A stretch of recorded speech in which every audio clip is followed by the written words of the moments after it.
नमस्कार, मैं अंजना और आप देख रहे हैं कर्म कसौटी न्यूज। आइए रुक करते हैं आज की बड़ी खबर पर। उप मुख्यमंत्री ब्रजेश पाठक ने गंभीरता से लिया था मामले का संज्ञान। विवादों में घिरे रहने वाले डॉक्टर राघवेंद्र का झांसी हुआ था ट्रांसफर। गणेश शंकर विद्यार्थी मेडिकल कॉलेज कानपुर के न्यूरो सर्जरी विभाग के सर्जन डॉक्टर राघवेंद्र गुप्ता और उनकी पत्नी डॉक्टर स्वप्रीत गुप्ता को बर्खास्त कर दिया गया है। दोनों पर प्राइवेट प्रैक्टिस करने का आरोप लगा था। इस पूरे मामले को उप मुख्यमंत्री ब्रजेश पाठक ने गंभीरता से लिया था। विवादों में रहने वाले डॉक्टर राघवेंद्र गुप्ता का तबादला 4 महीने पहले राजकीय मेडिकल कॉलेज झांसी कर दिया गया था।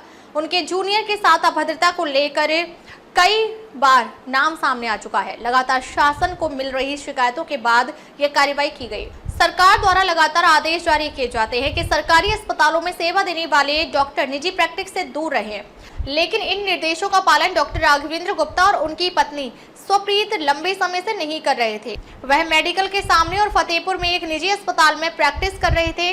वहीं शासन की ओर से जारी पत्र में उन्हें तत्काल ही नवीन कार्यस्थल पर ज्वाइन करने के आदेश दिए गए थे। शासन के आदेश के बाद मंडल आयुक्त की ओर से इसमें LIU से डॉक्टर राघवेंद्र की रिपोर्ट मांगी गई थी। LIU द्वारा दी गई रिपोर्ट के आधार पर ही यह कार्रवाई की गई है। सीएम कार्यालय से हुई जांच और DM की गोपनीय रिपोर्ट में डॉक्टर राघवेंद्र दोषी पाए गए थे। कानपुर के JK कैंसर संस्थान के निदेशक पर टेंडर में लापरवाही के आरोप लगे। उनकी जांच भी कराई जा रही है। माना जा रहा है कि जल्द ही बड़ी कार्रवाई उन पर भी होने वाली है। कानपुर नगर के जिलाधिकारी ने मुख्य चिकित्सा अधिकारी डॉक्टर हरिदत्त नेमी के विरुद्ध विभिन्न अनियमितताएं करने एवं अन्य कई आरोपों के संबंध में अवगत कराते हुए कार्रवाई के लिए शासन को पत्र लिखा गया था। पत्र डॉक्टर हरिदत्त नेमी से बिंदुवार शिथिल शासनिक नियंत्रण एवं अन्य समस्त आरोपों के दृष्टिगत कारण पूछा गया है। देखिए, मैं आपको भूमिका बताता हूँ कि हमारे यहाँ पे 2 लोगों की लगातार शिकायत आ रही थी। तो इनकी पहले कंप्लेंट्स आई हमारे पास में काफ़ी, फिर ये समझ में आया कि इनके द्वारा मरीज यहाँ से भगा के बाहर ले जाए जाते हैं। तो इनको वार्निंग दी गई, इनके आचरण में सुधार नहीं हुआ। उसके बाद इनकी कंप्लेन की गई तो शासन द्वारा इनको दंडित किया गया। फिर भी इनका ट्रांसफ़र भी हुआ, फिर भी इनके आचरण में सुधार नहीं हुआ। तो HOD neuro surgery doctor Manish Singh साहब ने फिर दोबारा कंप्लेन की।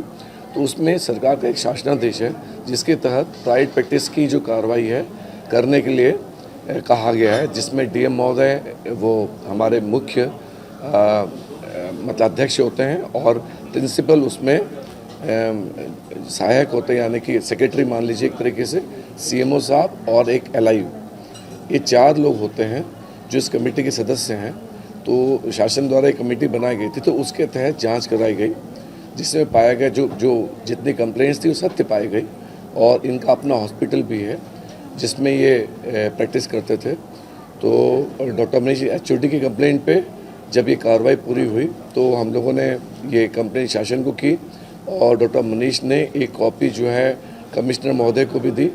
तो इस पे सरकार ने कड़ी कार्रवाई करते हुए उनके लगातार उनकी कंप्लेंट आ रही थी, उनके आचरणों में सुधार नहीं था, उसके दृष्टिगत कठोर कार्रवाई करते हुए एक पब्लिक सर्विस कमीशन से सिलेक्टेड आदमी को उन लोगों ने बर्खास्त किया।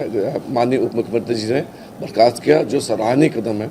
मैं इसके लिए संपूर्ण जो गवर्नमेंट ऑफ उत्तर प्रदेश है उनको धन्यवाद देना चाहता हूँ, ताकि इस टाइप के जो रोग एलिमेंट्स हैं जिनकी वजह से कॉलेज की छवि धूमिल होती है, उनके खिलाफ कठोर कार्रवाई की जानी चाहिए, ताकि भविष्य में जो और लोग हैं उनके लिए एक मिसाल बन सके। और आपको बताना चाहता हूँ कि इस प्रकार की बर्खास्त की पब्लिक सर्विस कमीशन से सिलेक्टेड आदमी की ये पूरे उत्तर प्रदेश के इतिहास में, जहाँ तक मेरी नॉलेज है, ये पहली दफ़े हुआ है कि गवर्नमेंट ने इतना कड़ा स्टेप लिया है। और जनहित में, रोगी हित में ये बहुत बड़ा कदम है, सराहनीय कदम है और मैं इसका स्वागत करता हूँ।